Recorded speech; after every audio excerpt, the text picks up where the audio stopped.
मेरी समझ से ये चिट्ठी सिर्फ एक चाल है। और चाल क्या है?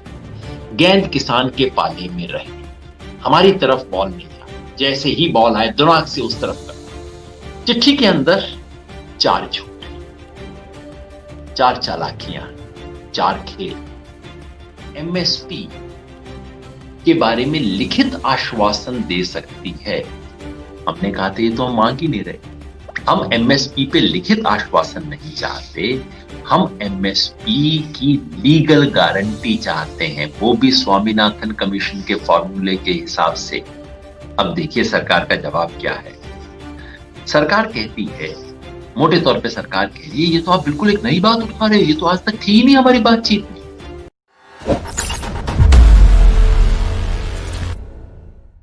आज जो बात करनी थी मैंने, वो आपसे एक चिट्ठी के बारे में है, क्योंकि सरकार ने एक और चिट्ठी भेज दी।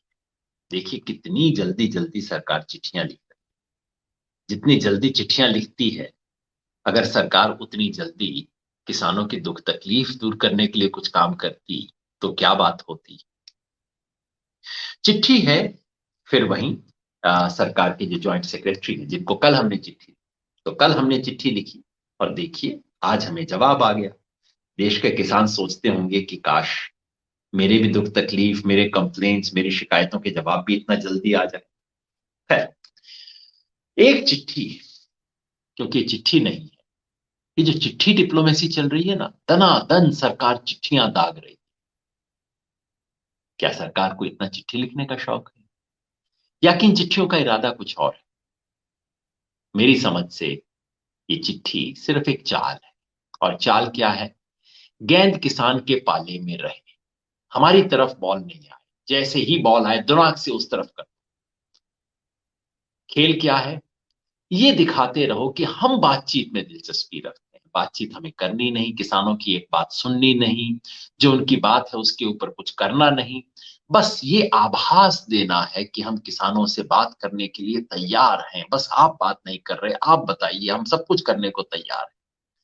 तो चिट्ठी के अंदर वो सब पैतरे हैं, बड़ी सुंदर सुंदर बातें लिखी गई हैं कि देश के स्थापित किसान संगठनों एवं किसानों की आदरपूर्व बात सुनना सरकार का दायित्व है, सरकार इससे इनकार नहीं कर सकती है।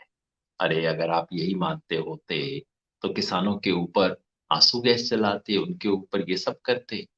और अगर आप आदरपूर्वक बात सुनते तो सिर्फ आदरपूर्वक शब्दों का प्रयोग करना जरूरी नहीं होता, उसमें सुनना भी होता है। खैर, सरकार कहती है बहुत सम्मानजनक तरीके से खुले मौन से हम दौर से बात की है, इत्यादि इत्यादि। चिट्ठी के अंदर चार झूठ है, चार चालाकियां हैं, चार खेल हैं। पहले कहते हैं, आपके द्वारा सरकार के लिखित प्रस्ताव के संबंध में आपत्ति की गई है, क्योंकि चिट्ठी में हमने लिखा था कि आपने, चिट्ठी में हमने मूलतः कल क्या कहा था? हमने कहा था कि 5 तारीख को हमारी आपसे बात हुई, आपने हमें कुछ मौखिक रूप से कहा कि हम ये संशोधन कर देंगे। हमने कहा कि हमें संशोधन नहीं चाहिए, हमने कहा कि हमें इन कानूनों को निरस्त करवाना है। तो आपने कहा अच्छा निरस्त करवाना है, फिर तो हमें ऊपर जाना पड़ेगा, ऊपर बात करनी पड़ेगी। हमने कहा आप बात कर लीजिए और आप हमें लिखित रूप में बताइए। तो इन्होंने कहा ठीक है, हम ऊपर बात करके आपको लिखित रूप में एक ठोस प्रस्ताव पेश करेंगे। 9 तारीख को फिर उन्होंने एग्जैक्टली वही चीज हमारे हाथ में पकड़ा दी जो कि 5 तारीख को इन्होंने जबानी बोली थी। हमने कहा ये क्या हुआ? और कल की चिट्ठी में हमने ये बताने के बाद कि आपने तो खाली दोहराया है, कोई नई बात तो आपने कही नहीं, उसका जिक्र भी नहीं है इस चिट्ठी के अंदर। ये बात कि दरअसल सिर्फ दोहरा रहे हैं, आप कोई नया प्रपोजल नहीं दे रहे, उसके ऊपर कोई जवाब नहीं है, कोई जिक्र तक नहीं है। हमने कहा कि अब आप कोई ठोस प्रस्ताव लेके आइए, लिखित में ठोस प्रस्ताव लेके आइए, हम बात करेंगे। उसका जिक्र भी नहीं है। जो हमारी चिट्ठी का सबसे महत्वपूर्ण ऑपरेशनल पंक्ति थी कि सरकार अगर अपनी तरफ से पुराने संशोधनों के बेकार प्रस्तावों को दोहराने की बजाय अगर कोई नया लिखित प्रस्ताव लेकर आती है तो हम उस पर बातचीत करने को एकदम तैयार हैं। सरकार पलट के उसका जिक्र भी नहीं करती है, उसका कोई आंसर नहीं दिया गया इस चिट्ठी में। इन बातों का उत्तर दिया है। हमने चिट्ठी में कहा था कि आपके वैसे जो प्रपोजल आए थे ना, उसमें एसेंशियल कमोडिटीज एक्ट के बारे में तो कोई प्रपोजल ही नहीं था। क्यों कहा था? क्योंकि अडानी जी वाला है प्रपोजल। एसेंशियल कमोडिटीज एक्ट में जो कुछ परिवर्तन है अडानी को फायदा पहुंचाने के लिए, तो हमने पूछा था कि क्या हुआ उसके बारे में, कोई आपने नहीं कहा, सब चीजों के बारे में प्रपोजल दिए। अब देखिए उसका जवाब क्या है। आपके द्वारा सरकार के लिखित प्रस्ताव के संबंध में यह आपत्ति की गई है कि आवश्यक वस्तु अधिनियम के संशोधन का कोई प्रस्ताव नहीं दिया गया है। अधिनियम के संशोधन का कोई प्रस्ताव नहीं दिया गया। नहीं जी, हमने संशोधन का प्रस्ताव नहीं मांगा था। हमने याद दिलाया था कि बाकी सब चीजों का प्रस्ताव आपने किया है, ईसीए पे चुप क्यों हो गए थे आप? फिर उसके बाद ये कहते हैं, पूर्व के पत्रों में भी स्पष्ट उल्लेख था कि 3/12 को हुई वार्ता जिसमें मुद्दे चिन्हित किए थे, उन सभी मुद्दों के संबंध में लिखित प्रस्ताव दिया गया था। फिर भी दिनांक 20/12 के पत्र में लिखा गया था कि कोई और मुद्दा भी है तो उस पर सरकार वार्ता करने को तैयार है। मतलब क्या कह रहे हैं कि साहब आपने आज तक एसेंशियल कमोडिटीज एक्ट के बारे में कोई ऐतराज किया ही नहीं था, इसलिए हम इसका प्रस्ताव कैसे देते? इससे बड़ा झूठ नहीं हो सकता। हमने मीटिंग्स के अंदर जहां तमाम मुद्दे किए थे, एसेंशियल कमोडिटीज एक्ट से कितना नुकसान होगा अमेंडमेंट से, हमने स्पष्ट बोला।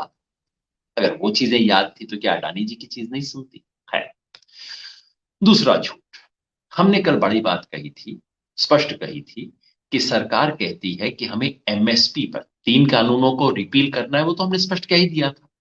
उन 3 के अलावा बाकी क्या क्या होने चाहिए उसके बारे में हमने कहा था कि सरकार कहती है कि एमएसपी के बारे में लिखित आश्वासन दे सकती है।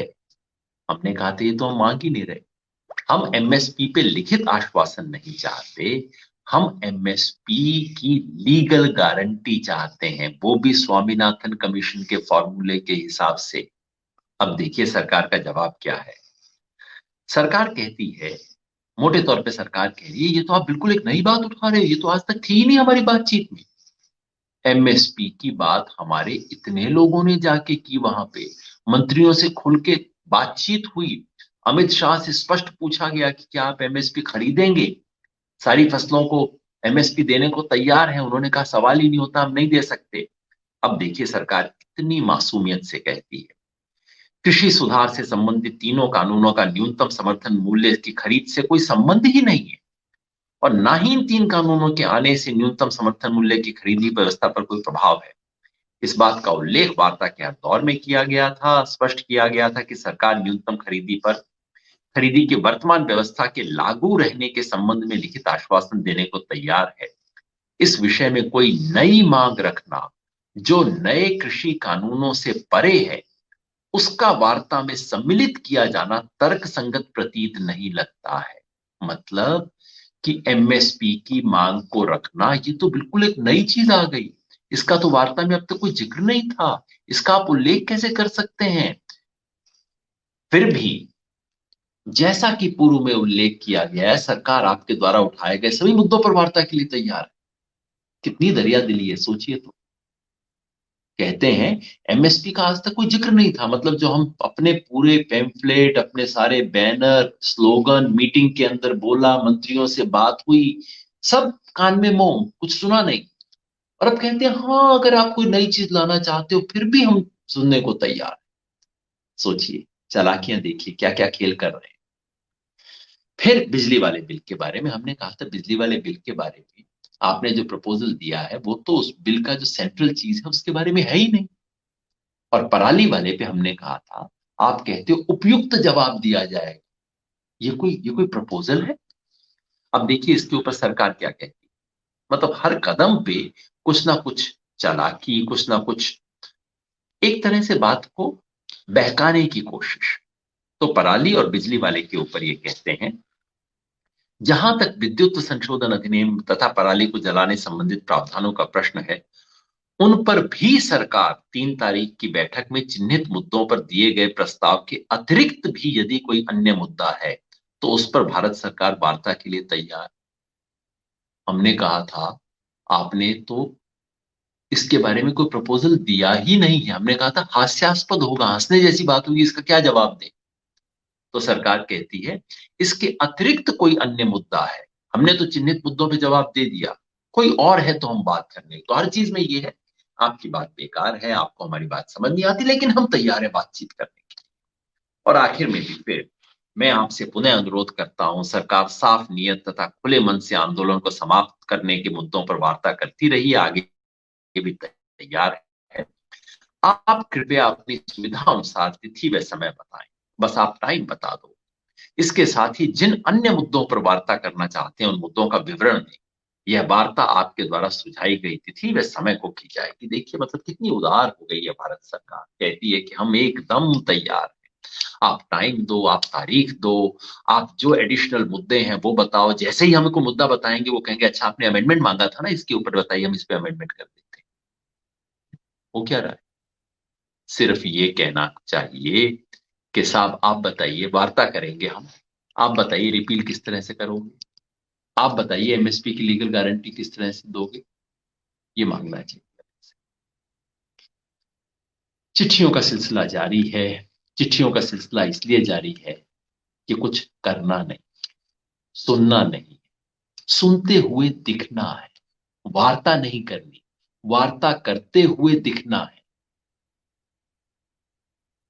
एक तरफ किसान अब एक महीने से, कल एक महीना पूरा हो जाएगा, एक महीने से किसान बैठे हैं और ये यहां पे लेटर डिप्लोमेसी खेल रहे हैं। आपको लगता है ठीक हो रहा है? कल एक बहुत बड़ा नाटक होने वाला है, उसके बारे में आपको बता दूं। कल प्रधानमंत्री देश के किसानों से बात करेंगे। कैसे करेंगे? पिछले 2 दिन से सब तरफ चिट्ठियां गई हैं। ये जो पूरा देश का कृषि मंत्रालय का अमला है, पूरा अमला ऊपर से नीचे तक लगा हुआ है, ढूंढ ढूंढ के किसानों को, अफसरों की ड्यूटी लगाई गई है। उन चिट्ठियों की हमारे पास उसकी कॉपी भी आ गई। ऑर्डर सरकार की तरफ से किए गए हैं, आप इतने किसान जुटाएंगे। कल कल अटल बिहारी वाजपेयी जी का जन्मदिन है। अटल बिहारी वाजपेयी के जन्मदिन के अवसर पर आप एक विशेष प्रोग्राम आयोजित करेंगे। उस विशेष प्रोग्राम में आपको कम से कम 500 किसानों को लाना है, नीचे तक अफसरों की ड्यूटी लग गई। और उस कार्यक्रम में फिर माननीय प्रधानमंत्री किसानों को संबोधित करें। सरकारी तरीके से पॉलिटिकल रैली करते हो? ऊपर से नीचे तक का सरकारी अमला है, कमेटीज बन गई है, कोटा बन गया है, और सब पकड़ पकड़ के किसानों को लेके आएंगे और उनकी कोचिंग होगी। अगर प्रधानमंत्री तुमसे बोले तो तुम्हें ये कहना है, तुम्हें बताना है कि नया कानून आने के बाद मेरे को इतने हजार का फायदा हो गया, इतने लाख का फायदा हो गया। फिर अगले दिन अखबार के अंदर फ्रंट पेज पे उसकी फोटो आएगी, वो बुंदेलखंड का किसान था, उसको प्रधानमंत्री की योजना से इतने लाख का फायदा हो गया। बाद में याद है, आप पिछली बार भी ऐसी सब बातें हुई थी और वो फ्रॉड निकला था। बाद में वो औरत मुकर गई कि मेरे को तो पहले बोला था जी, इन्होंने बोलने के लिए मैंने जाके वो बोल दिया। ये सारा नाटक होगा, किसके लिए होगा?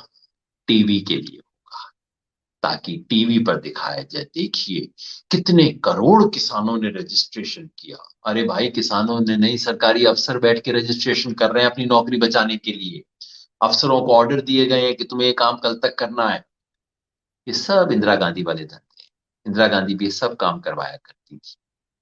एक दिन पटाखा फूट गया, भांडा फूट गया, इनके सब चोर का झूठ का, जब इमरजेंसी खत्म हुई, इमरजेंसी में सारे टोटके सरकार किया करती थी अपनी लोकप्रियता दिखाने के लिए। एक दिन 77 में भांडा फूट गया।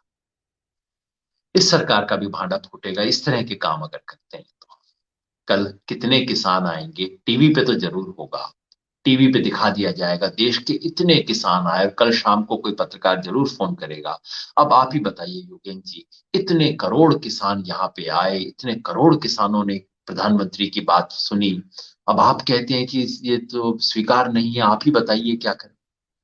अगर सच्चे पत्रकार हो ना इस देश में, तो जाके देखेंगे कि ये जो किसान कल घेर घेर के लाए जाते हैं, इन्हें कौन घेर के लाया, क्या धमका के लाया, क्या फुसला के लाया। जो प्रधानमंत्री से बात करते हैं उनके घर जाके इंटरव्यू होना चाहिए कि अच्छा कौन बोल के लाया था, क्या बोल के लाया था, किसने पट्टी पढ़ाई थी, क्या डायलॉग दिए थे।